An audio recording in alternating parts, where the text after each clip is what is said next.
এই পশ্চিমবঙ্গের রাজনীতি যে সম্পূর্ণ রক্তপাত শূন্য ছিল এটা কেউ কখনো দাবি করবেন না। পশ্চিমবঙ্গের রাজনীতিতে রাজনৈতিক গণ্ডগোল, কলহ, সন্ত্রাস, বোমাবাজি এগুলো চলেছে, গুলিগোলা চলেছে, রাজনৈতিক কর্মীরা খুন হয়েছেন, এটা বাস্তব, এটা নিয়ে কোনো সন্দেহ সংশয় নেই। কিন্তু গত এক দশক ধরে আমি যদি একটু মিডিয়ার বা আমাদের ফোনে যদি আমি একটু সার্চ করি, মিডিয়ার খবরগুলোকে যদি আমি দেখি বা আমাদের আর্কাইভে যদি আমরা যাই, তাহলে একের পর এক বোম বিস্ফোরণ এবং ম্যাসিভ বিস্ফোরণের ফলে একাধিক মানুষের মৃত্যুর খবর আমাদেরকে করতে হয়েছে। সেটা আপনি ভূপতিনগর বলুন, সেটা কাঁথিরই এলাকায় বলুন, আপনি দত্তপুকুরে বলুন, আরও অনেক অনেক অনেক, কোনো জায়গায় 8 জন, কোনো জায়গায় 20 জন, কোনো জায়গায় 22 জন, কোনো জায়গায় 6 জন, এরকম মানুষের মৃত্যু হয়েছে, কোথাও 4 জন। আমাদেরকে খবর দেখাতে গিয়ে চমকে যেতে হয়েছে যে একটা বোম বিস্ফোরণে বাড়ির চাল উড়ে গেছে, কংক্রিটের ছাদ উড়ে গেছে, দেহের অংশ ছিটকে গিয়ে 1 কিলোমিটার দূরে পড়েছে। আমরা খবর করেছি এখানে বসে। আর কয়েকদিন আগে আমার বলতেও খারাপ লাগছে, কয়েকদিন আগে কালীগঞ্জের নির্বাচনের পর তামান্না খাতুন, একটি ছোট্ট মেয়ে যার ভোট রাজনীতি সম্পর্কে কোনো ধারণা নেই, পাড়ায় একজন নেতা আসলে যে তামান্না ছুটে যেত যে কে আসলো দেখতে, কারণ এরকম তো সারা বছর হয় না, সব সময় হয় না। একজন নেতা এসছেন, তার সঙ্গে আরও 50 জন 100 জন গাড়ি এসছে, দেখতে ছুটে গেছিল এবং সেখানে তামান্নার মৃত্যু হয়েছে। এই রাজ্যের মানুষ আজও তামান্নার মায়ের কান্না সেটা ভুলতে পারেনি। সেই ছবিও আমরা দেখাচ্ছি আমাদের টেলিভিশন স্ক্রিনে পাশে। ছোট্ট তামান্না, আপনি ভাবতে পারেন এর কী দোষ ছিল? ওই রাজনীতি যার মূল কারণ ওই বোম বিস্ফোরণ, যা ক্ষমতার দর্পময় শাসনের একটা কালিমালিপ্ত অধ্যায়। এই বোম দেখতে পাচ্ছেন বাড়ির দেওয়ালের গায়ে একের পর এক বোম চার্জ। তার অভিযোগ ওই এলাকার মানুষ করছেন। যখন আমার কথা হয়েছে ওখানকার প্রতিনিধি প্রসেনজিৎ দেখাচ্ছিল সেই দিন আমাদেরকে, এলাকার মানুষ বলছে কোনো জয়ের পরে উল্লাস নয়, টার্গেট করে সিপিএম কংগ্রেস কর্মীদের বাড়িতে বোম চার্জ করা হয়েছে। এটা হচ্ছে ঘটনা, ফ্যাক্ট। আমার আজকে এই অনুষ্ঠানে দাঁড়িয়ে প্রশ্ন, ওই তামান্নার মায়ের ওই বোঝা গলায় তিনি বলছেন মিডিয়ার সামনে, আমি পুলিশকে হাত জোড় করে অনুরোধ করেছি গ্রাম থেকে আপনারা বোমা উদ্ধার করুন। তামান্নার মা বুঝতে পেরেছিল যে তামান্না ফেরত আর আসবে না, একবার মানুষ মারা গেলে সে ফেরত আসে না। তামান্নার মা তার মেয়ের মৃত্যুর পর হাত জোড় করে পুলিশ প্রশাসনের কাছে অনুরোধ করছে যে আপনাদের অনুরোধ করছি বোমা উদ্ধার করুন। তামান্নার মায়ের বক্তব্য, কয়েকদিন আগের ঘটনা, আমরা জানি সেগুলো। আজকের এই অনুষ্ঠানে প্রশ্ন হচ্ছে যে এই বোম বারুদের রাজনীতি এটা কেন হচ্ছে? আমি একবারও এই অনুষ্ঠানে অত্যন্ত ইতিবাচক একটা জায়গা আমরা দাবি করব, এই বোম বারুদের রাজনীতি বন্ধ হোক। আমি জানি আমরা এরকম 100টা হাল্লাবল করলেও বোম বারুদের রাজনীতি বন্ধ হবে না। আমার প্রশ্ন, এই বোম বারুদের রাজনীতি কারা করছেন, কেন করছেন, যার ফল হিসাবে মানুষের মৃত্যু ঘটছে? আজকের যে কারণের জন্য এই ঘটনা আমরা বলছি সেটা হচ্ছে পূর্ব বর্ধমানের কাটোয়া এলাকার রাজোয়া গ্রাম। প্রচণ্ড আওয়াজ, বোমা বিস্ফোরণ হলো, ছিন্ন ভিন্ন হয়ে গেল, 3টে কাটা হাত পাওয়া গেল। ভাবতে পারছেন আপনি? 3টে টুকরো কাটা হাত পাওয়া গেল। এলাকায় একজনের মৃত্যু হলো, বরকত শেখ তার নাম, বীরভূমের নানুরের সে বাসিন্দা। দেখতে পাচ্ছেন বোম বিস্ফোরণের পর পুরো একটা ধ্বংসস্তূপের আকার হয়েছে। আমি একটু অনুরোধ করব আমার সহকর্মীদেরকে সেই ছবিটা একটু বড় করে দেখাতে। একই ছবি আমরা দত্তপুকুর দেখেছি, আমরা ভূপতিনগর দেখেছি, আমরা কাঁথি এলাকায় দেখেছি। দেখুন ভেঙে চুড়ে তছনছ হয়ে গেছে। বর্ষার দিনে বাড়িতে বসেই টালির চালার নিচে বোম বাঁধা হচ্ছিল। দেবাশিস চক্রবর্তী ক্যালকাটা নিউজ থেকে বলছে না, বলছে এলাকার মানুষ, গ্রামের মানুষ। এবার আসুন এই বিষয়ে কারা কেন বোমের রাজনীতি করছে, ক্ষমতার আস্ফালনে বোমই কি তাহলে শেষ সমীকরণ, এই নিয়ে আজকে আমরা আলোচনা করব। বোম কি শেষ সমীকরণ? আমার ঠিক এই জায়গায় দাঁড়িয়ে মনে পড়ছে কয়েকদিন আগে বিজেপির নিযুক্ত বিজেপির রাজ্য সভাপতি, তিনি বলছিলেন হাত থেকে তলোয়ার নিয়ে হাতে কলম ধরিয়ে দেবেন। তিনি বলছিলেন এই মুসলিমরাই আয়নার সামনে গিয়ে দাঁড়াক। আজকে মৃত্যু হচ্ছে কার? বরকত শেখের। শ্রমিকদার একটা কথা আমার খুব মনে পড়ছে যে মারছে মুসলিম, মরছেও মুসলিম। আমরা মুসলিম হিন্দু নিয়ে রাজনীতিতে বিশ্বাস করি না বা বক্তব্যেও বিশ্বাস করি না মিডিয়া চ্যানেল হিসাবে। বরকত শেখের মৃত্যু, মূল অভিযুক্তকে জঙ্গল শেখ। ধর্মের দিক থেকে দুজনেই মুসলিম। তার মানে মুসলিমরা যে হিন্দুদের টার্গেট বা হিন্দুরা মুসলিমদের টার্গেট তা নয়। ছবিটা বাস্তবতা। এখানে বোম বাঁধানো হচ্ছে মুসলিমদেরকে দিয়ে, এরা বাঁধছে, মারা যাচ্ছে। দত্তপুকুরের ঘটনায় দেখুন 10 জন মারা গেছিল, আমি আপনাকে হলপ করে এখানে লিখে নিচে সই করে দিচ্ছি 10 জনই মুসলিম ছিল। কাঁথিতে মৃত্যু হয়েছে 18 জন, 22 জনের মৃত্যু হয়েছে একসঙ্গে বিস্ফোরণে। কেন এই বোম রাজনীতি আসলো আমি এই জায়গায় আলোচনা করব। আজকে আমার খুব ভালো পছন্দের প্যানেল গেস্ট, আমি পরিচয় করে দেবো যারা আজকে আমাদের সঙ্গে রয়েছেন। আমার সঙ্গে রয়েছেন বিজেপি নেতা সজল ঘোষ আমার স্টুডিওতে, আমি স্বাগত জানাবো সজল দাকে। একই স্টুডিও শেয়ার করছেন জাতীয় কংগ্রেসের বর্ষিয়ান নেতা শক্তি মৈত্র, আমি শক্তি দাকেও স্বাগত জানাবো। আমাদের সঙ্গে আরও দুজন রয়েছেন, অরিন্দম আচার্য, প্রসেনজিৎ দাস। আমি একদম কিছুক্ষণের মধ্যেই অরিন্দম আচার্য, প্রসেনজিৎ দাস, আচ্ছা প্রসেনজিৎ দাস আমাদের সঙ্গে রয়েছেন, অরিন্দম আচার্য আর কিছুক্ষণের মধ্যেই আমাদের মধ্যে আসবেন। আমি একদম প্রথম প্রসেনজিৎ দাকে দিয়ে শুরু করব। প্রসেনজিৎ দা, এই যে পাওয়ার পয়েন্টের রাজনীতি যেটা হচ্ছে, রাজনীতি মানে কি মানুষের পাশে দাঁড়াবো, রাজার নীতি আলোচনা করব, দেশের গভর্নমেন্ট এবং গভর্নেন্স সম্পর্কে মানুষকে বোঝাবো, মানুষকে উপকার করব। এই যে সমীকরণ, সোজা সাপটা সমীকরণ, এর মধ্যে বোম বারুদের এই গল্প আসছে কি করে? মানে এর পেছনে কি কারণ আছে, কি রহস্য আছে? প্রসেনজিৎ দা।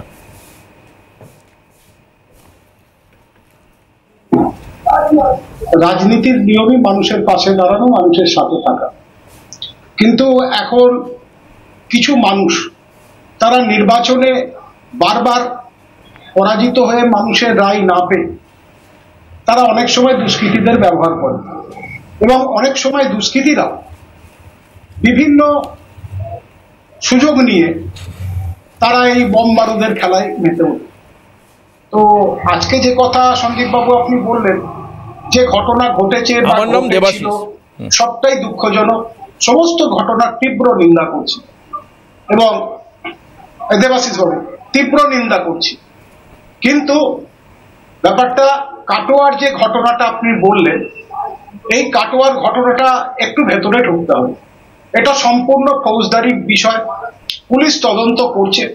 এই ঘটনার সঙ্গে রাজনৈতিক কোনো সম্পর্ক নেই, কারণ আমাদের জেলা সভাপতি বিধায়ক রবীন্দ্রনাথ চট্টোপাধ্যায় তিনি পরিষ্কার এ ব্যাপারে বলেছেন যে জঙ্গল শেখের মদতে আজকে ওখানে বোম বাঁধা চলছিল। তৃণমূল কংগ্রেস কর্মীদের ওপর হামলা এবং ওনার ওপর হামলার একটা চক্রান্ত চলছিল। সেটা দীর্ঘদিন ধরেই কাটোয়াকে অশান্ত করার জন্য এরা যেদিন থেকে তৃণমূল কংগ্রেস থেকে বিতাড়িত, সেদিন থেকে অন্য রাজনৈতিক দলের সমর্থন নিয়ে বারবার কাটোয়াতে অশান্তি পাকানোর চেষ্টা করে। তো নিশ্চয়ই এই ঘটনাটা ঘটেছে, পুলিশ ঘটনাস্থলে গেছে, ফরেন্সিক টিম গেছে, তদন্ত করছে। আমরা দলের পক্ষ থেকে দ্রুত এই ঘটনার তদন্ত এবং দোষীর শাস্তির দাবি করি। আর তামান্না খাতুনের কথা বললেন, আমি খুবই দুঃখিত এবং ঘটনাটা দুঃখজনক। আমরা মনে করি যারা যেই এই ঘটনা ঘটিয়ে থাকুক, কে ঘটিয়েছে আমি জানি না, যেই ঘটিয়ে থাকুক তার বিরুদ্ধে পুলিশ প্রশাসন কঠোর ব্যবস্থা গ্রহণ করছে এবং করবে। কারণ এটা পশ্চিমবাংলা, এখানে কোনো ঘটনা ঘটে গেলে তার পরবর্তীকালে পুলিশ কিন্তু ব্যবস্থা গ্রহণ করে, যেটা অন্য কোনো রাজ্যে ভারতবর্ষে হয় না। সেখানে দুষ্কৃতীদের পাশে বসিয়ে নিয়ে বড় বড় নেতা মন্ত্রীরা সভা করে, ভারতবর্ষের তাবর তাবর মন্ত্রীরা তাদের নিয়ে ঘোরে, ধর্ষকদের মালা পরিয়ে বরণ করে। কিন্তু পশ্চিমবাংলায় এটা হয় না, কারণ মমতা ব্যানার্জি পুলিশকে কন্ট্রোল করেন না। উনি পুলিশকে পরিষ্কার বলে দিয়েছেন যেই হোক তাকে গ্রেপ্তার করা হোক। আর এক্ষেত্রেও আমি বলছি, যে করেছে দুষ্কৃতি, কারণ একটা মায়ের কোল শূন্য হওয়া এটা কাম্য নয়। রাজনীতি দূরে থাক, কিন্তু রাজনীতির নাম করে যারা মানুষের কোল শূন্য করবে সেটা কখনো সমর্থনযোগ্য নয়, এবং সেটা সমর্থন করা যায়ও না, আর সেটা আমার দল করেও না। এবং আমার দল এবং আমার নেত্রী মমতা ব্যানার্জি, আমার নেতা অভিষেক বন্দ্যোপাধ্যায় সব সময় এই ঘটনার বিরুদ্ধে রুখে দাঁড়িয়েছে, এবং সেই জন্যই আমি বলছি যে আমরা এই ঘটনাগুলো তীব্র নিন্দা করি। আগামী দিনে এ ব্যাপারে সকলকে এগিয়ে আসতে হবে, শুধু আমরা নয়, সমস্ত রাজনৈতিক দল। আমি বুঝলাম প্রসেনজিৎ দা, যেখানে যেখানে প্রশ্ন আছে, যেটা প্রশ্ন আপনার কাছে আমি করি, আজকে থেকে বছর দেড়েক আগে দত্তপুকুর উত্তর 24 পরগনায় একটা বিরাট বিস্ফোরণ হলো। আমার যদি স্মৃতি ভ্রংশ না হয় 10 জন মানুষের মৃত্যু হলো। প্রথমে স্পট ডেট 8 জন হলো, 2 জন পরে হাসপাতালে মারা গেল, 10 জন মারা গেল। আপনার মনে থাকবে এই ঘটনায় ওই থানার পুলিশ আধিকারিক 2 জনকে মমতা বন্দ্যোপাধ্যায়ের নির্দেশে সাসপেন্ড করা হয়েছিল। তার মানে এই ঘটনাগুলো সরকারের নলেজে আছে, পুলিশের বিরুদ্ধে পদক্ষেপ নেওয়া হয়েছে। আপনারা ঘটনার পরবর্তী পর্বের যে তদন্ত সেটা নিয়ে 100% আপনারা বলছেন যে আমরা এটাকে সঠিক তদন্ত করে এগিয়ে নিয়ে যাব। কিন্তু আজকে আমাকে বলুন তো দাদা প্রসেনজিৎ দা, আজকে তামান্নার মার কাছে তো তামান্নাকে ফেরত দেওয়া সম্ভব নয়। বা আমি ধরে নিচ্ছি এই যে বরকত শেখ, সে অপরাধী না, সে বোম বাজছিল কি বোম বাজছিল আমি জানি না, লোকটার মৃত্যু হয়েছে, আজকে তার পরিবারের কাছে বরকত শেখকে ক্ষতিপূরণ দিয়ে ফেরত দেওয়া কি সম্ভব? বরকতের অভাবটা তার পরিবার বুঝবে। তো আমার প্রশ্ন এটাই আপনার কাছে, এই মানে যেখানে মুখ্যমন্ত্রী নিজে জানেন, তিনি আমি বলছি বাজি তৈরির একাধিক কারখানায় বিস্ফোরণ হয়েছে, কাঁথির কাছে, পূর্ব মেদিনীপুরের একাধিক জায়গায়। মমতা বন্দ্যোপাধ্যায় বলেছেন এখানে শক্ত হাতে কড়াভাবে পদক্ষেপ নিতে। আমার প্রশ্ন হচ্ছে সমান্তরালভাবে মমতা বন্দ্যোপাধ্যায়ের পাশাপাশি কোন ক্ষমতাশালী দলের কারণ নেতৃত্বে এই বোম বাঁধার কাজ চলছে? কে করছে এটা?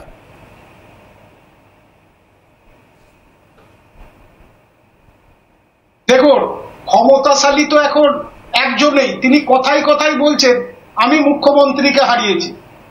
তো কাঁথিতে কায় ক্ষমতাশালী এটা আর নতুন করে বলতে হবে না, এটার কারুকে মানুষের কাছে বেশ, আপনি যেটা বলতে চাইছেন বুঝেছি। আপনার সরাসরি এই অবস্থান আমি সজলদার কাছে তুলে ধরবো, কিন্তু তার আগে আমি শোনানোর চেষ্টা করব আপনাদেরকে এই মুহূর্তে যে ওই জেলার অর্থাৎ পূর্ব বর্ধমানের তৃণমূল জেলা সভাপতি, যার কথা আপনি কিছুক্ষণ আগে বললেন, যে রবীন্দ্রনাথ চট্টোপাধ্যায়, তিনি কি বলছেন বর্ষিয়ান এই তৃণমূল নেতা, শুনুন। তো আমার উপরও হামলা হতে পারে বা আমাদের কোনো বিশিষ্ট কর্মীদের উপরও হামলা হতে পারে, এই লক্ষ্যেই ওরা বোমা বাঁধছিল। এবং যে কোনো সময় ওদের একটা পরিকল্পনাই ছিল মহরমের পর কাটোয়ায় ঢুকে আবার দখল নেওয়া, মানুষের অত্যাচার করা, কোনো সময় আমাদের পার্টি অফিসে আক্রমণ করা, আমাদের উপর আক্রমণ করা বা আমাদের অন্য কোনো কর্মীদের উপর আক্রমণ করা, এটাই টার্গেট ছিল। তুফান চৌধুরী জঙ্গলের সঙ্গেই ছিল, এরা খাগড়াগড়ে ছিল, সেখানে তুফান চৌধুরী ওদের সঙ্গেই ছিল। এবং সেটা বেশি দিনের কথা না, 10-15 দিনের মধ্যে ঘটনা ঘটেছে। ঘটনাতে খাগড়াগড়ে যে বাড়িতে ওরা ছিল সে বাড়িটাও পুলিশ রেড করেছিল, ওরা পালিয়ে গিয়েছিল। চৌধুরী তারপরেই বর্ধমানে একটা কেসে অ্যারেস্ট হয়ে যায়। একটাই টিম একসঙ্গেই থাকে, সূত্র ধরেই এই ঘটনাগুলো ঘটেছে। সবটাই ওরাই জোর করে চালাতো। সেটা প্রথমে বালিঘাট দখল নেবে, সেখান থেকে রোজগার হবে এবং তারপরে ওরা আবার কাটোয়া শহরে ঢুকবে, সেখানে যাত্রার উপর হামলা হতে পারে। যাত্রা বলতে আমাদেরই কোনো কর্মী বা কোনো সমর্থকের উপরে হামলা হতে পারে। একটা কথা খুব পরিষ্কার যে কোনো একটি জেলার সভাপতি, তৃণমূল সভাপতি, যে রাজ্য তৃণমূল কংগ্রেস চালাচ্ছে, প্রশাসন তৃণমূল কংগ্রেসের, তিনি ভয় পাচ্ছেন যে তার উপর আক্রমণ হতে পারে। আজকের এই ঘটনায় ঝলসে যাওয়া অবস্থায় গ্রেপ্তার করার মানে না পালাতে পারবার জন্য মোটামুটি গ্রামবাসীরা জাপটে ধরে তাকে পুলিশের হাতে তুলে দিল। সেই ব্যক্তির নাম হচ্ছে তুফান চৌধুরী। রবীন্দ্রনাথ বাবুর কথা অনুযায়ী এই তুফান চৌধুরী জঙ্গল শেখের সঙ্গে ছিল। আমি সবার জন্য বলছি, কে এই জঙ্গল শেখ? এই জঙ্গল শেখ হচ্ছে 2015 সালে কাটোয়া মিউনিসিপ্যালিটিতে যে ইলেকশন হয়েছিল, সেই ইলেকশনে কোনো একটি ওয়ার্ডে কাউন্সিলর হিসাবে তিনি প্রার্থী হিসাবে তিনি ভোটে দাঁড়ান। তার দল তৃণমূল কংগ্রেস, আর তিনি ভোটে জিতলেন এবং জেতার পর তিনি শুধু কাউন্সিলর থাকলেন না, তার প্রভাব বলে এই জঙ্গল শেখ হলেন হচ্ছে ভাইস চেয়ারম্যান, কাটোয়া পুরসভার ভাইস চেয়ারম্যান। এরপর যেটা আপনি প্রসেনজিৎবাবু বলছেন, তাকে দল থেকে তাড়িয়ে দেওয়া হয়েছে। তার কোনো অফিসিয়াল ডকুমেন্টস আমাদের কাছে নেই। আমরা যেটুকু জানি 15 সালে তিনি তৃণমূলের হয়ে জেতেন এবং কাটোয়া পুরসভার ভাইস চেয়ারম্যান হিসাবে নিযুক্ত হন। এই হচ্ছে জঙ্গল শেখ, এর নেতৃত্বেই তুফান চৌধুরী বোমা বাজছিল। সজলদা আপনার কাছে যাব, কিন্তু উনি বলছেন, মানে আজকের আমাদের অনুষ্ঠানের গেস্ট প্রসেনজিৎ বাবু বলছেন এ কাজ জানেনি কে, সেই কাঁথির একজনের নাম উনি বললেন। মানে কথা বলতে গেলে তো খেই হারিয়ে যাবে। চোরা না শোনে ধর্মের কাহিনী, খেপা খুঁজে ফেরে পরশ পাথর। শুভেন্দু অধিকারী সবচেয়ে বড় হচ্ছে ক্ষমতাশালী এই রাজ্যে। এই কথাটা বলার পর হাসা ছাড়া আর কিছু আসে না আমার কাছে। যদি এটা তো ঠিক, উনিই বলে দিলেন যে মমতা ব্যানার্জিকে হারিয়েছে, মমতা ব্যানার্জিকে হারিয়েছেন, কিন্তু সরকারে নেই, উনি বিরোধী দলনেতা। আগামীবার যদি উনি মুখ্যমন্ত্রী হন তখন উনি হবেন ক্ষমতাশালী বললেন। কি করে বলে আমি ভেবে পাই না যে এদেরকে মিনিমাম একটুখানি লজ্জা শরম নেই যে এই কথাটার উত্তর আসবে এক্ষুনি, যে পরাজিত হয়ে মানুষের সাথে না থেকে বোমা বাঁধে। আচ্ছা, কে কাকে পরাজিত করেছে ওখানে? হ্যাঁ, এখানে কে কাকে পরাজিত করেছে? আমি বলছি আপনি পরে বলবেন। প্রসেনজিৎ বাবু, প্রসেনজিৎ বাবু, আপনি সজলদাকে বলতে দিন, আপনি তারপর আবার বলবেন। আপনি পরে কথা বলবেন, আপনি বাইরে রয়েছেন তো, কমিউনিকেশনের প্রবলেম হবে, আপনি পরে কথা বলবেন, আপনার সময় বলবেন। আমার বক্তব্য হচ্ছে পরাজিত না হয়ে মানুষ থেকে বিচ্ছিন্ন হয়ে বোমা বাঁধে। এরা কারা? এরা তো সবাই তৃণমূল, এরা তো সবাই তৃণমূল। এরা যে বোম বাঁধছে সে তৃণমূল, যিনি মৃত্যুর আশঙ্কা করছেন, যার ওপর হামলা আশঙ্কা করছেন তিনি তৃণমূল, আর কিছু লোক নির্লজ্জ বেহায়ার মতন তাদের সমর্থন করছে। এরা সকালবেলা যখন বাড়ি থেকে বেরোয় থার্ড ব্র্যাকেটে নিয়ে নেয় অত্যন্ত দুঃখজনক, অত্যন্ত দুর্ভাগ্যজনক, ন্যাক্কারজনক ঘটনা, এই ঘটনার শাস্তি হবে, এটা থার্ড ব্র্যাকেটে কমন নিয়ে নেয়। আমরা ছোটোবেলায় অঙ্ক করতাম না, third bracket, second bracket, first bracket. তো এই ফার্স্ট ব্র্যাকেটের আসার আগেই এদের দিন শেষ হয়ে যায়। এই কথাগুলো বলে, আর বলে তারপর যে কথাগুলো বলে যে তামান্নার মাকে, তামান্নাকে কে বোম মেরেছে আমরা জানি না। তো তামান্নাকে কে বোম মেরেছে যদি আপনি না জানেন, তাহলে আপনার টিভিতে বসা উচিত না। সারা বাংলার মানুষ জানে যে তামান্নাকে কারা বোম মেরে দিয়েছে, আর তামান্নাকে বোম মারার অপরাধে কারা অ্যারেস্ট হয়েছে সেটাও বাংলার মানুষ জানে। আর আপনি যদি না জানেন, দলের মুখপত্র শব্দটার ব্যবহার না করাই ভালো। আমার বক্তব্য হচ্ছে বড় বড় অপরাধীদের পাশে বসিয়ে অন্য রাজ্যে নেতারা ভাষণ মারে। আরে এই রাজ্যের নেতারাই অপরাধী, এই রাজ্যের নেতারাই অপরাধী। সে অর্থনৈতিক দুর্নীতি হোক বা সমাজ বিরোধীমূলক কাজ করবে। আপনার চোখে, আপনাদের চোখে আবার কেউ টুইনও আনো আছে, যেমন ধরুন কেষ্ট, অনুব্রত মণ্ডল, সে গরু চুরিও করে, আবার পুলিশের মা বাপও তোলে, আবার একে বোম মেরে দে, ওকে জ্বালিয়ে দে, ওকে গুঁড়িয়ে দে, সেটাও করে। হ্যাঁ, আপনার চোখে অনুব্রত হচ্ছে ধর্মাত্মা, আপনার চোখে অনুব্রত হচ্ছে মহাত্মা। হ্যাঁ, এই কথাগুলোর কি উত্তর দেব? আপনাদের যদি বলার কিছু না থাকে এমন কথাও বলবেন না, ওই দলটা কোনো একদিন আমি করেছিলাম, দয়া করে এমন কথাও বলবেন না যাতে করে দলটাকে আরো ছোট না হতে হয় বাজারে। আপনারা খুন করেছেন, খুন করাচ্ছেন, বোম বাঁধছেন, বোম বাঁধাচ্ছেন, তাতে নিজেরা মরছেন, অন্যদের মারছেন, আর বলছেন পরাজিত হয়ে সমাজ থেকে বিচ্ছিন্ন হয়ে ওই যা শিখিয়ে দিয়েছে তাই বলে যাচ্ছেন। আরে রচনাটা যে পাল্টে গেছে, রোজ তো আর গরুর রচনা আসে না। কিন্তু সজলদা, বোম বাঁধতে হচ্ছে কেন? আজকে একজন রাজনৈতিক নেতাকে বোম বাঁধতে হচ্ছে। আমি আপনাকে একটা কথা বলি, আমি আপনাকে একটা কথা বলি, কারণ বলছি যে তৃণমূলের আসন সংখ্যা বিজেপির আসন সংখ্যা ধারে কাছে নেই। আমি আপনাকে কথা বলি, তাহলে এই পঞ্চায়েত নির্বাচন, এই পঞ্চায়েত নির্বাচনে সবচেয়ে বেশি মারা গেছে যে দলে, সেই দলটা কার? সেই দলটা কাদের? সেই দলটা হচ্ছে তৃণমূল। আচ্ছা, যাদের পরিবারের লোক মারা গেছে সেই পরিবারের লোক কাদের দিকে আঙুল তুলছে? তারাও তৃণমূলের। ব্যাপারটা হচ্ছে কে খাবে আর কে খাবে না, কে লুটবে আর কে লুটবে না। এই লড়াইটা তার ভাগের, এই লড়াইটা 25-75-এর। এই লড়াইটার পেছনে কোনো রাজনীতি নেই, বিরোধী দলের কোনো ব্যাপারই নেই। ঠিক, আপনি আমাকে বলুন না, কালীগঞ্জে কোন বিরোধী দল ছিল? ওখানে কোন বিরোধী দল ছিল? মিনিমাম লজ্জা শরম থাকা উচিত। দেখে তো মনে হয় আপনি মেয়ের বাবা, ছেলের বাবা, কিছু তো হবেন না, আপনি শ্বশুরও হতে পারেন, আপনার নাতি নাতনিও থাকতে পারে, কিন্তু আপনার তো এইটুকু থাকতে পারে, একটা ক্লাস 4-এর বাচ্চা। আপনি বলছেন আমরা জানি না? বলুন অপরাধ করেছি, কান ধরে ক্ষমা চান, হাত জোর করুন, মানুষ তাও খানিকটা বলবে। প্রসেনজিৎ বাবু, একটা জিনিস পরিষ্কার, তাহলে কি জনসংযোগের অভাব হচ্ছে? আপনারা একদিকে বললেন কসবা কলেজের মনোজিৎ কি করেছে আমরা জানি না, তৃণমূলের লোক এসে বলে গেছে। তামান্না খাতুনের মৃত্যুর সময় কারা বোমা ছুড়েছিল এটাও আপনারা জানেন না। মানে আমার কথা হচ্ছে সর্ববৃহৎ অর্পিতা আছে, খাটের নিচে 52 কোটি আছে, সেটাও জানে না। এখন ব্যাপার হচ্ছে যে এই ঘটনাগুলো কেন আপনাদের কাছে অব্দি পৌঁছচ্ছে না? তাহলে কি জনসংযোগের অভাব? আমি ফিরে আসার পরে আপনাদেরকে শোনাবো পঞ্চায়েত সমিতির ওই এলাকার কর্মাধ্যক্ষা সেরাতুন্নিসা খাতুন এক মিনিট প্রসেনজিৎ আসবো আপনার কাছে, তিনি কি বলেছেন শোনাবো। আর আপনাদের সঙ্গে পরিচয় করে দেবো, অরিন্দম দা আমাদের সঙ্গে চলে এসেছেন, অরিন্দম আচার্য। অরিন্দম দা আপনাকে স্বাগত। বিকট বিশাল আওয়াজ ছিল, এসে এখানে বিভৎস কাণ্ড দেখেছি। মারা গেছেন একটা, কিন্তু 3টে হাত পেয়েছে, এটা শুনে আবার আমি আসলাম। তাহলে 3টে হাত যদি হয়, একটা লাশ নিয়ে গেছে, তাহলে আর একটা পাবলিকে তাহলে তারও হাতটা ঝরে গেছে, সে হয়তো পলাতক, তাহলে হয়তো 7-8 জন ছিল, নাহলে 3টে হাত, আবার কেউ আহত নিহত এরকম তো হচ্ছে।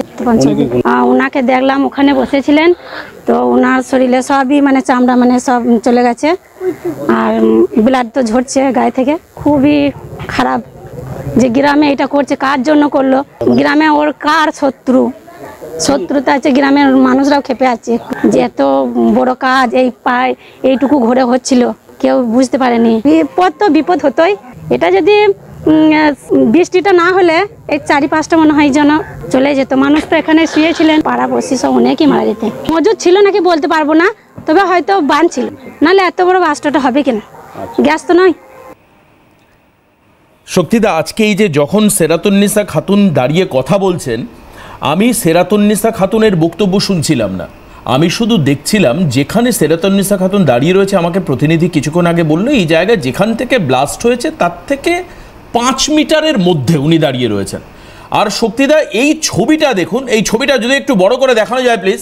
সেরাতুন্নিসা যেখানে বক্তব্য রাখছেন সেখানে আপনি দেখুন একাধিক গ্রামের বাচ্চা, অর্থাৎ সেই তামান্নার মুখগুলো আমরা দেখতে পাচ্ছি এইখানে যেখানে উনি বলছেন, তার পাশে চারিপাশে গ্রামের বাচ্চা ছেলেমেয়েরা। এই দেখুন ছবিগুলো এক এক করে গ্রামের বাচ্চারা রয়েছে, একদম সাধারণ মানুষ যেখানে থাকে তার পাশে একটা টালির চালার নিচে বোম তৈরি হচ্ছিল, মানে যেখান থেকে একজন সাধারণ মানুষ, এই যে দেখুন একদম বাচ্চা ছেলেমেয়েরা সব এখানে রয়েছে। আমার কথা, এই ভয়াবহ পরিস্থিতি, এই দেখুন এই ছবিগুলো দেখুন এক এক করে যখন তিনি বলছেন, আমি দেখাচ্ছি একটু আপনাদেরকে।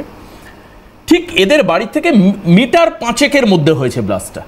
আজকে এই যে দেখুন ওনার বক্তব্যে উনি বলছেন যে যখন বিস্ফোরণ হয়েছে তখন বৃষ্টি পড়ছিল বলে হয়তোবা বিরাট আকার কোনো ধারণ করেনি। আপনি দেখতে পাচ্ছেন একেবারে ঘন জনাকীর্ণ এলাকা। আমি রিপোর্টারকে আলাদা করে ফোন, আমি দেখছি তাই আমি বলছি, এই দেখুন ডাইনে বাঁয়ে চারিদিকে ছোট্ট বাচ্চারা দাঁড়িয়ে রয়েছে এই ছবির মধ্যে যেটা আমরা দেখাচ্ছিলাম। এ তো ভয়াবহ, মানে আজকে আমরা হলফ করে বলতে পারি না। শক্তিদা, আবার যিনি বাইরে আছে তাকে দেখান। হ্যাঁ, মানে আমি অবাক হয়ে যাচ্ছি। প্রসেনজিৎ দা, আপনি ছবিটা দেখুন। প্রসেনজিৎ দা, আপনি ছবিটা দেখুন, যেখানে ব্লাস্ট হয়েছে ঠিক মিটার 5 দূরত্ব, সেখানে কচি বাচ্চা সব ঘুরে বেড়াচ্ছে। বলি, হ্যাঁ শক্তিদা, ব্যাপারটা হচ্ছে এই ছবিটা একটু চলতে থাকুক, মানুষ দেখুক। ব্যাপারটা হচ্ছে চোরে না শুনে ধর্মের কাহিনী।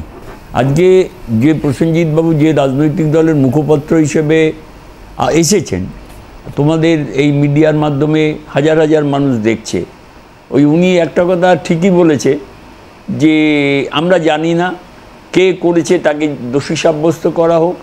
এটা আজকের থেকে নয়, সে বনগা বলো, সে দত্তপুকুর বলো, সে কাটোয়া বলো, সে শাহজাহান বলো, এ ঘটনা একের পর এক ঘটবে।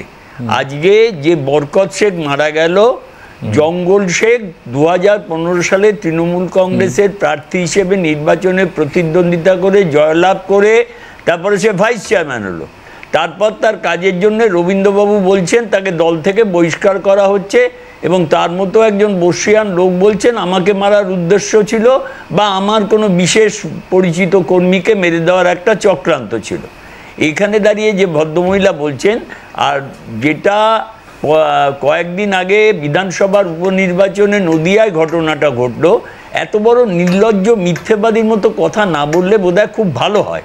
যে তামান্না 9 বছরের একটা মেয়ে ক্লাস 4-এ পড়ে, সেটা তখন অলরেডি 82,000 ভোটে তৃণমূল প্রার্থী এগিয়ে, টোটাল ফল ডিক্লেয়ার হয়নি, টোটাল রেজাল্টটা তখনও ডিক্লেয়ার হয়নি, একদম আইডেন্টিফাই করে ওই বাড়িতে বোম মারা হলো। বোম মারার পর বাচ্চা মেয়েটা দৌড়ে এসেছিল, সে মারা গেল। তার মা 20 জনের নামে অভিযোগ দায়ের করলো, প্রথমে গড়িমসি করে এখনো পর্যন্ত 10 জনকে গ্রেপ্তার করা হয়েছে। এখন সেই ভদ্রমহিলা বলছেন যে আমি আর পুলিশের ওপর আস্থা রাখতে পারছি না, আমি সিবিআই তদন্ত চাইছি। আমার কথা হচ্ছে যে একটার পর একটা মানুষ মারা যাবে, একটার পর একটা বাচ্চা মারা যাবে, একটার পর একটা মেয়ে ধর্ষিতা হবে, আর এইগুলো বাংলার মানুষ মুখ বুজে সহ্য করবে। তবে এটা ঠিক যদি এই দলটার জন্ম না হতো তাহলে এই নাটকীয় ঘটনাগুলো দিনের পর দিন, আজকে যে মনোজ মিশ্রের কথা বললে, সে কসবার আইন কলেজে আজকে মনোজিৎ, আজকে তার কথাও চিন্তা করো, তার সঙ্গেও দুজন ছিল। ক্লাস শেষ হয়ে যাওয়ার পর মেয়েটাকে জোর করে আটকে রাখা হলো, করার পর গণধর্ষণ করা হলো। আজকে সেই মেয়েটার মানসিক অবস্থাটা কি? এরপরে যদি কোনো রাজনৈতিক শক্তিদা, আমার এখানে আপনাকে থামালাম অনিচ্ছাকৃতভাবে, সেটা হচ্ছে যে এই মনোজিতের ঘটনা বলুক, তামান্না বলুন আর আজকের ঘটনা বলুন, কিন্তু সব জায়গায় একটা অদ্ভুত যোগ রয়েছে, যেটা হচ্ছে সজলদার কথা মতো সেকেন্ড ব্র্যাকেটের আগে কমন রাখা, যে আমরা এর ফলে গভীরভাবে আমি বলে দিচ্ছি, এবং না সব ক্ষেত্রে প্রশাসন জানতে পারছে না। আমি যোগটা বলে দিচ্ছি, প্রশাসন খুব ভালো জানে, আসবো সজল, প্রশাসন খুব ভালো জানে। যোগটা হচ্ছে এই যে কে করে খাবে, লড়াইটা হচ্ছে খাওয়ার লড়াই। কে খাবে? যার বাহুর বলের ক্ষমতা বেশি, যে বোম বাঁধতে পারবে বেশি, যে বোম দিয়ে মারতে পারবে বেশি, যে এলাকা দখল করতে পারবে বেশি। আর প্রশাসন জানে না, কলকাতা পুলিশ জানে না, একথা বললে মূর্খের স্বর্গে বাস করছে। আজকে কলকাতা পুলিশকে কাজ করতে দেওয়া হচ্ছে না। প্রশাসন জানে না সমাজ বিরোধী বোম বাজছে, বাড়ির চাল উড়ে যাচ্ছে, মানুষ একটার পর একটা মারা যাচ্ছে, প্রশাসন জানে না। এ কথা আমাদেরকে মেনে নিতে হবে, কখনোই মানি না। লড়াইটা হচ্ছে ভাগ বাটোয়ারা। আমি বলছি, আমি এক লাইন বলে নিই, সেটা হচ্ছে প্রশাসন যদি না জানে রবীন্দ্রনাথ বাবুকে প্রশাসনে বসিয়ে দিন। রবীন্দ্রনাথ বাবু তো জানেন মহরমের পরে ঘটনা ঘটবে, একদম উনি তো বললেন, একদম একদম। ঠিক, আমি অরিন্দমদার কাছে যাব, কিন্তু তার আগে আমি অনুরোধ করব যে তামান্নার, অরিন্দমদা আপনাকে আমি আসছি প্রসেনজিৎ বাবু আপনার কাছে। তামান্নার মা তার মেয়ের মৃত্যুর পর হাউ হাউ করে কাঁদছেন, চোখের জল ফেলছেন, আর একটাই কথা বলছেন যে পুলিশকে আমার অনুরোধ যে গ্রামের ভেতরে রাখা বোমগুলোকে উদ্ধার করুন। কি বলেছিলেন তামান্নার মা? আজকে ফিরে দেখা আবার সেই ঘটনা আরেকবার পুনরাবৃত্তি করব। এই কারণের জন্য যারা পুলিশ দপ্তরকে, গর্বের একটা দপ্তর, আমাদের কাছে আস্থা ভরসার একটা দপ্তর, সেখানে যারা কাজ করছেন, পুলিশ বিভাগে যারা কাজ করছেন বা পুলিশ হিসাবে যারা কাজ করছেন, তাদের কানে আরেকবার এই বক্তব্য তুলে দেব, এই সদ্য কন্যা হারা মায়ের বক্তব্য, যাতে এই ধরনের বোমা উদ্ধার, আমরা মিডিয়ার লোক বলছি তা নয়, অন্তত পক্ষে এই সদ্য কন্যাহারা মায়ের বক্তব্য শুনুন। কি বলেছিলেন তিনি সেদিন, শোনাবো। তো বোম কিসের জন্য থাকবে? একটা গ্রামে বাস করলে বোম কেন দরকার হয়? আমি পুলিশের কাছে বারবার চাই ওই বোম সরিয়ে দেওয়া হোক, বোম উদ্ধার করে দেওয়া হোক। ঘরে বোম আছে, ওদের বাড়ির পিছনে বাড়িতে বোম আছে, টালির বাড়ি আছে একটা, সেখানে আছে। ওরা কোথায় থয়? ওরা সঙ্গে সঙ্গে বের করলে মেরে দেয়। এগুলো কখনো রেড হয়নি? বোমগুলো নিয়ে যাওয়ার কোনো হয়নি। ও সব তো কে করবে? একজন গ্রামের সাধারণ মহিলা জানেন যে এই গ্রামে সব বাড়িতে বোম আছে, প্রয়োজন হলেই সেই বোম বার করে তারা মেরেছে, যার ফলশ্রুতি হিসাবে তার মেয়ের মৃত্যু হয়েছে, ছিন্ন ভিন্ন হয়ে গেছে তার দেহ, ছোট্ট তামান্নার দেহ, যার সঙ্গে রাজনীতির দূর দূরান্তে কোনো সংযোগ সম্পর্ক নেই, দূর দূরান্তে সংযোগ সম্পর্ক নেই। তার ভোট দিতে আরো 8টা বছর বাকি ছিল, মাত্র 10 বছর বয়সে তামান্না চলে যায়। অরিন্দমদা। দেবাশিস বাবু, এই যে তামান্নার মার বক্তব্যটা আপনারা প্লেস করার পরে আজকে আপনি আমাকে বলতে বলছেন, এই তামান্নার মাকে নিয়ে আমরা অনেক আগেও আলোচনা করেছি। আপনি বোধহয় জানেন নিশ্চয়ই যে তামান্না এই হতভাগিনী ভদ্রমহিলার 4টি সন্তান ছিল, সব 4টে সন্তানই মারা যায়। এটা হচ্ছে 5th। একটা খুব আশা নিয়ে বাচ্চাটাকে মানুষ করছিল, মাত্র 10 বছর বয়স। সে বোমায় মারা যায়নি দেবাশিস বাবু, সকেট বোমা। যে বোমাটা পরবর্তীকালে আপনি জানেন যে মুখ্যমন্ত্রী বকটুই কাণ্ড, তারপরে হচ্ছে এগরা থেকে শুরু করে বিভিন্ন জায়গায় দীপ্ত কণ্ঠে বলেছিল বোম সমস্ত বের করতে হবে, আর্মস অ্যামুনিশন বের করতে হবে। আজকে জানেন তামান্নার ঘটনায় উনি যেটা বক্তব্য রাখলেন, প্রসেনজিৎ বাবু আপনাকে একটু বলে রাখি, যদি আপনি বধির না হয়ে থাকেন একটু বলি, সেটা হচ্ছে গিয়ে যে ওখানে এই অ্যাকশনটা হওয়ার পরে এফআইআর নেমড হয়েছিল 24 জনের, 24 জন। তার মধ্যে মাত্র 9, কালকে বোধহয় 1 জন, বোধহয় 10 জন ধরা পড়েছে, আর বাদ বাকি পাচ্ছে না। ঠিক আছে, খুব ভালো কথা। কিন্তু আপনি বোধহয় জানেন যে এই ঘটনা ঘটার পরে যে মানুষ যখন আজকে বিস্ফোরিত হলো, ওই আনোয়ার শেখের বাড়ির থেকে এবং তার কাছ থেকে কতগুলো সকেট বোমা বের করেছে আপনি জানেন? তাহলে এতদিন কেন বের করা হয়নি? আপনারা বোধহয় এও জানেন এই যে কালু শেখ এবং আনোয়ার শেখ তারা 5 ভাই, তারা এলাকা দখল করে কি করে অর্থ উপার্জন করবে সেই চিন্তা ভাবনা নিয়ে আজকে মগ্ন হয়ে আছে। আচ্ছা প্রসেনজিৎ বাবু, আপনি একটা কথা বললেন শুভেন্দু বাবুর কথা, আপনি একজন নাগরিক, আমি অনুগ্রহ করে আপনাকে ইন্ডিয়ান কনস্টিটিউশনটা একটু পড়তে বলবো। কেন বলছি? যে ভারতীয় যেটা ইন্ডিয়ান কনস্টিটিউশন আছে, একটা রাজ্যের মুখ্যমন্ত্রী যে অধিকার আছে এবং সেই অধিকারী কিন্তু একজন বিরোধী দলনেতা, সেটা পশ্চিমবঙ্গ, রাজস্থান, দিল্লি হতে পারে, ওনারও কিন্তু সেই সম্মানই আছে। আপনি ওনাকে এই সমস্ত কথাবার্তা বলছেন, ওনার এগেনস্টে তো 56টা কতটা কেস হয়েছে হোক, কিন্তু আমার প্রশ্ন হচ্ছে আজকে মাননীয় মুখ্যমন্ত্রী কদিন আগে, আপনারা জানি না আপনারা স্টেটমেন্টটা দেখেছে, বালি খাদান নিয়ে কিভাবে আজকে ইনস্ট্রাকশন দিয়েছে যে এসপিদের, ডিআইজিদের যেভাবে এগুলো বন্ধ করতে হবে, কেন হচ্ছে না? আপনি জানেন বোধহয় যে সাধারণ মানুষের নিরাপত্তা, সেফটি অ্যান্ড সিকিউরিটির জন্য আমাদের মুখ্যমন্ত্রী 2011 সালের পরে 6টা কমিশনার করেছিল। আপনি একটু বলে দিই কেন? আমি যতটা আজকে লিখলাম, বিধাননগর, ব্যারাকপুর, হাওড়া, শিলিগুড়ি, আসানসোল, দুর্গাপুর, চন্দননগর, এই দেখুন আসানসোল। আপনি আমাকে বলতে পারেন ধারাবাহিকভাবে শুধু আজকে বালি না, সব ফাঁকা আসল টাকা অর্থ উপার্জন করতে হবে মেরে কেটে। আপনি কি আজকে পেপারটা পড়েছেন? আজকে ফার্স্ট পেজে রয়েছে টিএমসি নেতার যাবজ্জীবন জেল। সিবিআই দিয়েছে কে? যে একজন স্কুল হেডমাস্টার, একজন স্কুল মাস্টার রিটায়ার্ড করেছে, একটা ছোট্ট বাচ্চাকে লজেন্স খাইয়ে তাকে আজকে ধর্ষণ করে দিল। কেন? সে বিরোধী নেতা। এবং প্রসেনজিৎ বাবু শুনে নিন আপনি একটু, বিরোধী দল করে বিজেপি করে বলে তার অপরাধ। 2021 সালে যার যেহেতু বিজয় করে, তার জন্য তার ছোট্ট মেয়েটা 10 বছর বয়স, তাকে লজেন্স একবার নাম করে কে করলো এটা? আপনি দেখে নিন, ওটা খুব ভালো লাগবে নামটা শুনলে, রফিকুল ইসলাম, একজন বৃদ্ধ মানুষ রিটায়ার্ড করেছে। আচ্ছা আপনাদের লজ্জা হয় না? এরপরে যেভাবে নাকি বক্তব্য রাখছে পার্টির সভাপতি থেকে সর্বোচ্চ জায়গায়, তাদের আপনি ভাগ্যিবল এখন বলেননি, as because you are qualified লোক, যে এআই প্রযুক্তি দিয়ে করা দাঁড়ান মশাই, আপনি এই প্রযুক্তি নিয়ে বলবেন, আপনি কোন লজ্জা বলছেন কথা? কোন লজ্জা বলছেন? আপনার লজ্জা হয় না কথা বলতে? যে আজকে মুখ্যমন্ত্রী অর্ডার পর্যন্ত আপনার ক্যারি আউট করছেন না, মুখ্যমন্ত্রীর অর্ডার পর্যন্ত ক্যারি আউট করছেন না, ডিজির অর্ডার ক্যারি আউট করছেন না, আপনি উল্টো পাল্টা বলে দিচ্ছেন আমরা বাঁচবো, আমরা চাকরি করিনি, মিথ্যা ভাষণ দিচ্ছেন। মানুষ আপনি কি বলছেন? 55টা কেস আছে কেন? 55টা কেস আজকে কেন দিল সিবিআই কে? একের পর এক আপনি আমাকে বলুন যে কেন আজকে 400 জন অ্যারেস্ট করতে হলো, কেন আজকে সিবিআই অ্যারেস্ট করলো, কেন আজকে সিবিআই আজকে চার্জশিট দিল, কেন আজকে সিবিআই তদন্তে আজকে যাবজ্জীবন জেল হলো? লজ্জা করছে আপনি? আপনি কে? আপনাদের ওখানকার সভাপতি পর্যন্ত বলছে যে এই ধরনের ঘটনা, এবং 2026 পরে আজকে তার উপর এটা করতে পারে। আপনি সবাই দেখছেন, আপনার লজ্জা হয় না? আপনারা কি তৃণমূল সরকার করেন? আমাদের মুখ্যমন্ত্রীর যে লড়াই নিয়ে আজকে একটা জায়গায় এগিয়ে এসছে, আপনারা হচ্ছে জঞ্জাল, আপনাদের জন্য সরকারের বদনাম হচ্ছে। আপনি আসল কথাকে আজকে এড়িয়ে গিয়ে উল্টো পাল্টা কথাবার্তা বলে বেড়াচ্ছেন।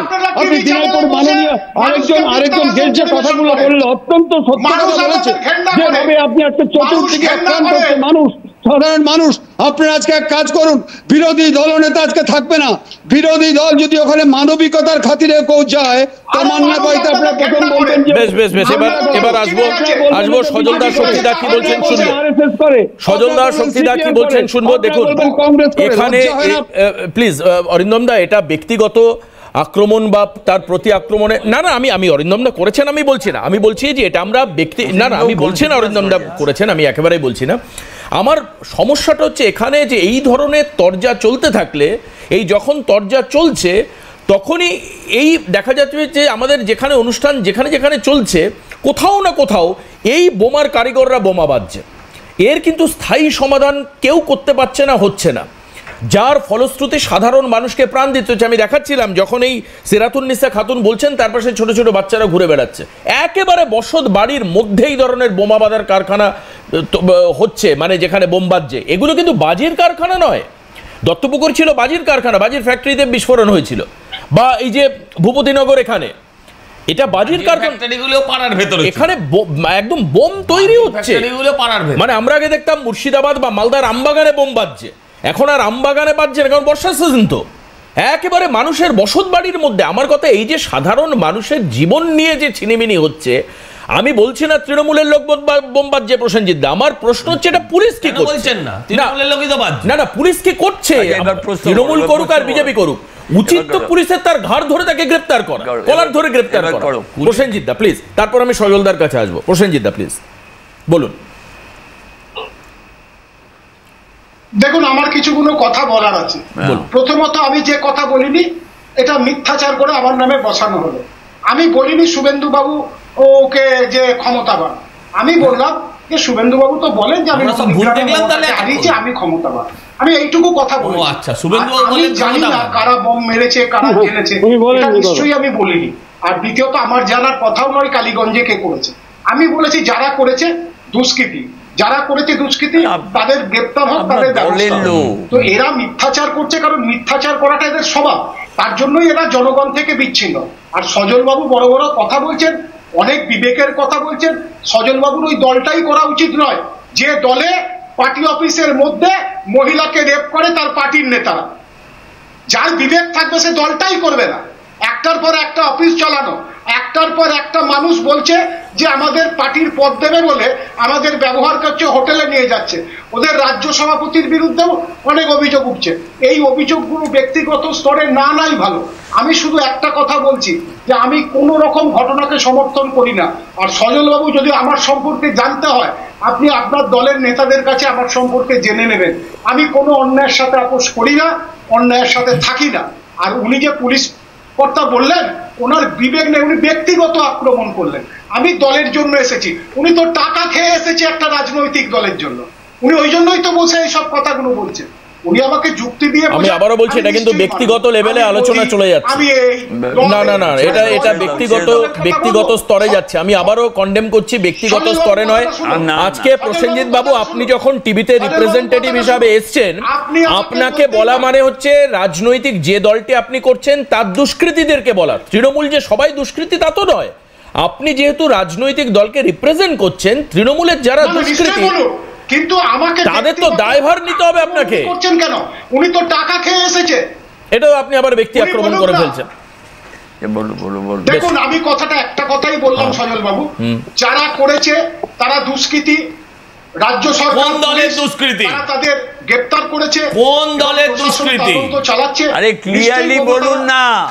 নিশ্চয়ই তাদের শাস্তি। আরে সত্যি কথাটা বলুন। দেখুন, কোন দলের দুষ্কৃতী সেটা পুলিশ বলুক। আপনি আপনার মুখে কি মেহেন্দি লাগানো আছে? আমি সেটা যদি আপনার মুখে কি মেহেন্দি লাগানো আছে বলতে পারছেন না? হ্যাঁ, ন্যায় নীতির বাক্য শোনাচ্ছেন, বলুন মুখ ফুটে। আরে আপনার মুখ, আরে আপনার ঘরেও তো ওই বয়সের বাচ্চা আছে। আপনার দলটার কি অবস্থা? আরে আমার দল খুব খারাপ, আপনি ভদ্রলোক তো। ঠিক আছে না আপনি ব্যক্তিতে আসছেন কেন? আপনি ব্যক্তিতে আসছেন কেন? কথা বলেন, সুস্থ কথা বলুন। সন্ধ্যাবেলায় সেজে গুজে এসে মিথ্যা কথা বলেন। আরে সেজে গুজে তো আপনি গলায় দুপাট্টা লাগিয়ে এসেছেন। আরে আমাদের সেজে গুজে তো দুপাট্টা লাগিয়ে আপনি এসেছেন। আমাদের চেহারাটাই এরকম, পেছনে যাত্রাবাড়ির মতো কালো পর্দা লাগিয়ে এসেছেন, আর আমাদের বলছেন সেজে গুজে। আপনি তো টাকা খেয়ে এসেছেন। আপনি তো টাকা খেয়ে আবার এই পুরো ব্যক্তিগত জায়গায় যাচ্ছে। না একদম নয়। আরে টাকা করছেন কেন সন্ধ্যাবেলা?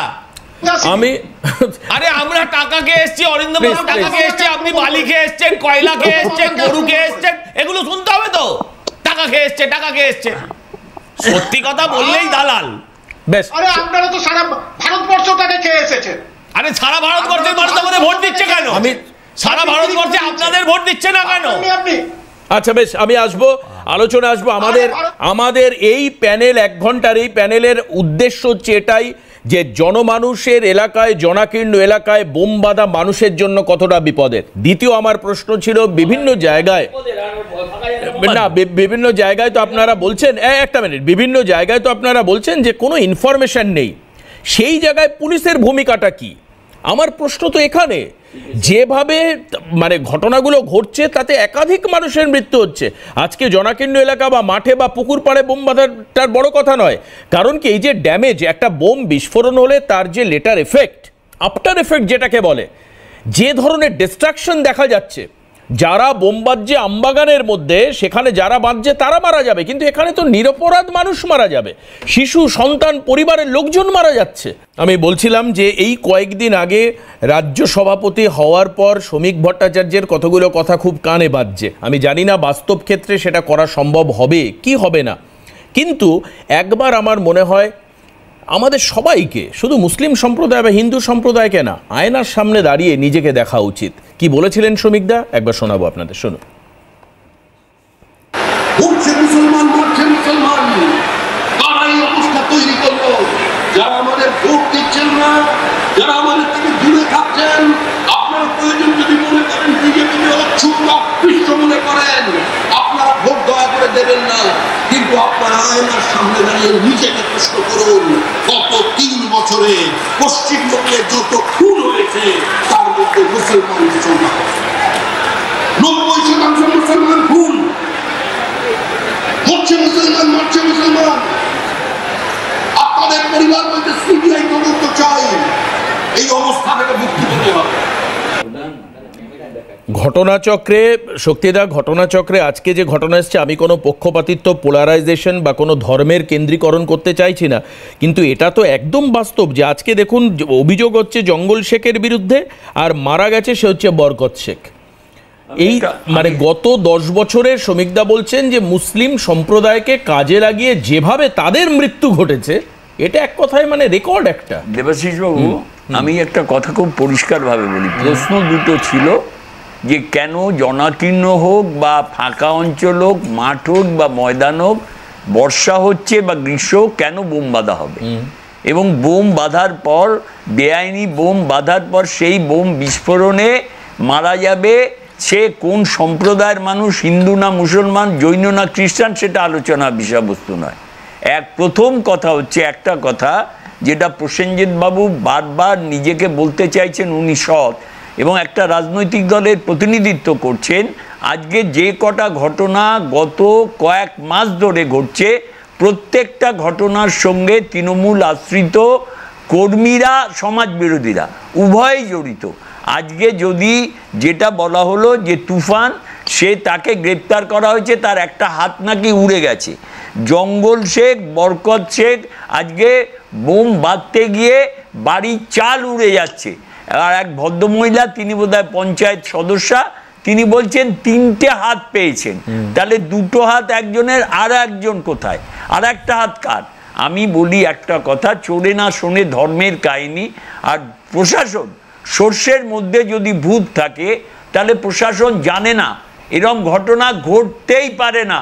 প্রশাসন কোথায় একটা পটকা ফুটলে তাকে ধরে আনতে পারে, আর আজকে সকেট বোমা বাজছে, বাড়ির ছাদ উড়ে যাচ্ছে, মানুষের দেহ ছিন্ন ভিন্ন হয়ে যাচ্ছে, দত্তপুকুরে মারা যাচ্ছে, আজকে কাটোয়ায় মারা যাচ্ছে, আজকে একটার পর একটা ঘটনা ঘটছে।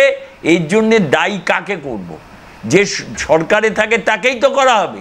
আজকে বিরোধীরা যদি বিরোধী সরকার, পুলিশ প্রশাসন ধরে দিক, যদি বিরোধীরা এই ঘটনার সঙ্গে যুক্ত হয় তাদেরকে গ্রেপ্তার করুক, তাদেরকে গ্রেপ্তার করে সাধারণ মানুষের সামনে এই পিকচারটা আনুক। না, বিরোধীরা যদি বোম বাঁধে আর রাজ্য প্রশাসন যদি তাকে না ধরতে পারে, সেই ব্যর্থতাও তো রাজ্য প্রশাসন। আমি ব্যর্থতার কথায় নাই গেলাম, এটাও তো পুলিশ প্রশাসন। আমি বলছি অত্যন্ত তৎপরতার সঙ্গে এই ঘটনার তদন্ত করে যদি এই ঘটনার সঙ্গে বিরোধী কোনো রাজনৈতিক দলের নেতা বা কর্মী যুক্ত থাকে, তাকে গ্রেপ্তার করুন। এবং আমি আজকে এটাও, আমি শক্তিদার এই কথা ধরে আমি প্রসেনজিৎ বাবুর কাছে এটাও জানতে চাইবো, মোটামুটিভাবে বিজেপির উত্থানকে যদি আমরা 2019 সাল ধরে নিই, লোকসভা নির্বাচনে বিজেপি মানুষের সমর্থনে 18টা লোকসভা আসন পেল। এই 2019 সালের পর থেকে আজকে 25 সালের জুলাই মাসের 5 তারিখ, আপনারা একজন বিজেপি নেতার নাম অন্ততপক্ষে সামনে আনুন যে যিনি সরাসরি অস্ত্র রাখা বা বোম বাঁধা বা খুনের ঘটনায় সরাসরি যুক্ত আছেন। আমরা তো দেখুন, একটা পারসেপশন তৈরি করলে হয় না, দুষ্কৃতি, কিন্তু এই যে সরাসরিভাবে বিরোধীদের দিকে আঙুল তোলা, আমরা তো চাই এই মিডিয়ার সমাজ, আমরা সবাই দেখতে চাই যে কোন কোন বিরোধী নেতা বোম বাঁধেন, কোন কোন বিরোধী নেতা গুলি বন্দুক চালান, কার্তুজ পাওয়া যায়, তাজা কার্তুজ, কোন কোন বিরোধী নেতার খাটের তলায় টাকার বান্ডিল আছে, এটা তো আমরাও জানতে চাই। প্রচার মাধ্যম কখনো পক্ষপাতিত্বের পক্ষে নয়।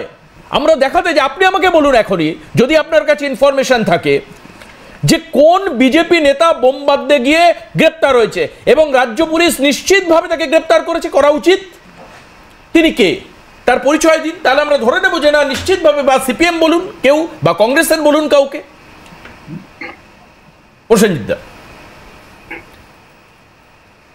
বলি, 2025 সালে মে মাসে আপনার পূর্ব বর্ধমানের কেতুগ্রামে বিজেপির যুব মোর্চার কার্যকরী সভাপতি রামকৃষ্ণ মাঝি, কলকাতা থেকে তাকে গ্রেপ্তার করা হয় 120টা বুলেট এবং বোমা সহ। আচ্ছা, এবং 2018-19 সালে কেন্দ্রীয় স্বরাষ্ট্রমন্ত্রী প্রতিমন্ত্রী নিশীথ পরমাণিকের বিরুদ্ধে অস্ত্র আইন লঙ্ঘনের অভিযোগ আছে, একটু রাজ্যের কথা বলুন, অস্ত্র রাখার এবং কেনা বেচার অভিযোগ, গুরুতর অভিযোগ আছে। তো সুতরাং আমি দেখুন একটা বলি, ওই শক্তিবাবু বলছিলেন না যে যারা মরছে তৃণমূল, যারা মারছে তৃণমূল, উনি জানেন যে কাটোয়ায় যারা মারা গেছে তারা তৃণমূলের সমর্থক। আমরা তো পরিষ্কার বলছি তৃণমূলের সাথে তাদের কোনো সম্পর্ক নেই। তো উনি যদি জেনে থাকেন, কেউ যদি কোনো ঘটনাকে তৃণমূলের ঘাড়ে চাপিয়ে দেয়, সেটা তার ব্যক্তিগত ব্যাপার, আমি সেটা বলবো না। তবে আমরা একটা কথা বলছি, পশ্চিমবাংলায় যখন কোনো ঘটনা ঘটে, মমতা ব্যানার্জির নির্দেশে পুলিশ কিন্তু যথেষ্ট ব্যবস্থা গ্রহণ করে এবং দোষীদের শাস্তির ব্যবস্থা করে। তবে হ্যাঁ, আপনি যে কথা বললেন নিশ্চয়ই এটা সত্যি, কোথাও কোনো ঘটনা পশ্চিমবাংলার ঘটলে নিশ্চয়ই বিরোধীরা শাসক দলকে বলবে, কিন্তু শাসক দলের যে দায়িত্ব আছে, বিরোধী রাজনৈতিক দলেরও দায়িত্ব কিন্তু কিছু অংশে কম নেই।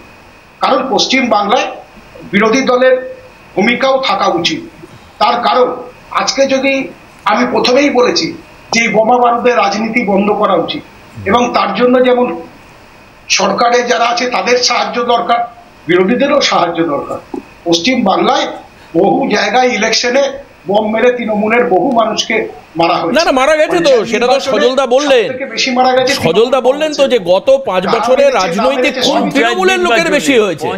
আচ্ছা, আমাদের সময় যেহেতু কম, প্রসেনজিৎ দা সবার কাছে আসতে হবে, সজলদার কাছে আসবো। আপনি একজনের নাম বলেছেন রামকৃষ্ণ মালি, বিজেপির, ইনি কিন্তু ড্রাইভার ছিলেন, গাড়ি চালাতেন। সজল হয়তো বলবেন বিস্তারিত। সকালবেলা বাড়ি থেকে কিছু খেয়ে বেড়ায় না, কারণ জানে এরা এই ধরুন আপনারা এগুলো দেবেন, তাতে মানুষের কমেন্টে এত গালি দেবে, তাতেই এদের পেট ভরে যাবে। আমি আপনাকে কতগুলো কথা বলি, সেটা হচ্ছে যে আমি যদি বলি সূর্য পূর্ব দিকে ওঠে, সেটাকে যদি অরিন্দম দা বলেন যে হ্যাঁ ঠিক কথা, তাহলে অরিন্দম দা হলেন একজন দালাল। সত্যি কথা বললে দালাল। বাড়িতে যদি মেয়ে, বউ, স্ত্রী, মা কেউ থেকে থাকে, তাকে জিজ্ঞাসা করুন, তিনিও অরিন্দম দার ভাষাতেই একই কথা বলবেন। উনি একটা সত্যি ঘটনা বলছেন, রশিদ খানের বহু মানুষ, আপনার সঙ্গে কথা বলিনি, ভদ্রতা দেখান, ভদ্রতা টিভিতে লোক দেখছে। আমি আপনাকে বলছি, রশিদ খানের কথা বলেছেন, একদম সঠিক ঘটনা। রশিদ খানের সময় 100-র উপরে লোক মারা গেছিল। রশিদ খানের বাড়ি আমার অঞ্চলের কাছাকাছি, হ্যাঁ সেটা আপনি জানেন না, আমি আপনাকে বলি শুনুন।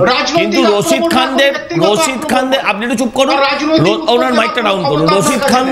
রশিদ খানদের বা সমাজ থেকে বিতাড়িত করবার জন্যই পশ্চিমবঙ্গের একটা পরিবর্তন বাংলার মানুষ নিয়ে এসেছিলেন। সেই পরিবর্তনে উনি ছিলেন কিনা জানি না, আমরা ছিলাম, আর তাই সেই পাপের আজকে প্রায়শ্চিত্ত করছি।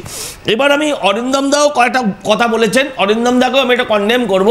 বলেছেন পুলিশ কেন ঘাড় ধরে টেনে আনে না। আমি বলি পুলিশের ঘাড়ে কটা মাথা আছে দাদা, পুলিশের ঘাড়ে কটা মাথা? পুলিশের মৃত মা 1 মাস আগে মারা গেছে, সদ্য মৃত মা, পুলিশের স্ত্রী, তাদের দুজনকে একসঙ্গে ধর্ষণের হুমকি দেয় যে লোকটা, তাকে পুলিশ এখনো স্যার বলে, তাকে পুলিশ মারতে পারে না, ধরতে পারে না, ঘাড় ধরে টেনে আনতে পারে না। বলছি এই পুলিশের থেকে সমাজ বিরোধী ভালো। সমাজ বিরোধীর মা বোন তুলে গালাগাল দিলে সে হয়তো তার মা বোনের যে পেটে সে জন্মেছে, যাকে রক্ষা করার জন্য সে আগুনকে সাক্ষী রেখে যে শপথ নিয়েছে, তাকে রক্ষা করার জন্য, তার সম্মানের জন্য সে কিন্তু গিয়ে অপরাধীর গলা টিপে ধরত। আমি আপনাকে বলছি, বলেছেন পার্টি অফিসে ডেকে এনে রেপ করা যায়, রেপ করে বিজেপির লোকেরা। আমি কোথা থেকে এই তথ্য পেয়েছেন আমার জানা নেই, কিন্তু আমি বলি বিজেপিও করবো না, তৃণমূলে যেতে পারবো না, কারণ তাহলে তো ল কলেজে ডেকে রেপ হবে। তাহলে দাদা যাবো না কোথায়, আপনি আমাকে বুঝিয়ে বলুন। আপনার পার্টি অফিসের তথ্য কোথায় পেয়েছেন আমি জানি।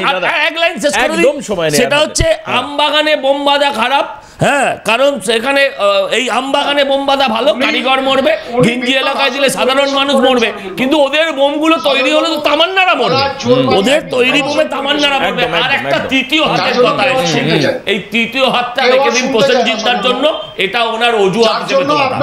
বেশ, আজকে এখানে শেষ করবো, হাতে একদম সময় নেই। প্রসেনজিৎদা শেষ করবো, অরিন্দমদা হাতে একদম সময় নেই, শক্তিদা শেষ করতে হবে আজকে। কিন্তু আমাদের আগামী দিনে ফাইন্ডিংস থাকবে এটাই যে কোন কারণের জন্য বোম বাঁধা হচ্ছে। শুধু গোষ্ঠীদ্বন্দ্ব, মানে নিজেদের হাতে বালি খাদান রাখবো, কয়লা খাদান রাখবো, সেই কারণের জন্য?